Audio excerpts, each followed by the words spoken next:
multiple linear regression. Same thing, but many variables. So B0, one constant, and then many combinations or many pairs of B and X.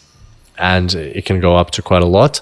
Depends on how many regressors you have. Here, once again, you got a dependent variable, y, so something you're explaining. But this time, the difference is that you think there might be a few causations to it. So in the case of salary, for instance, it could be how much years of experience you've done, how many other courses you've done, how much, how much time you spend at work or things like that, or how valuable how much money you make for the company in terms of a student and his grade. So if your dependent variable is what grade does the student get, then in the independent variables could be how much the student has studied for the exam, maybe how much he has slept before the exam, how many lectures he has attended throughout the course, and things like that.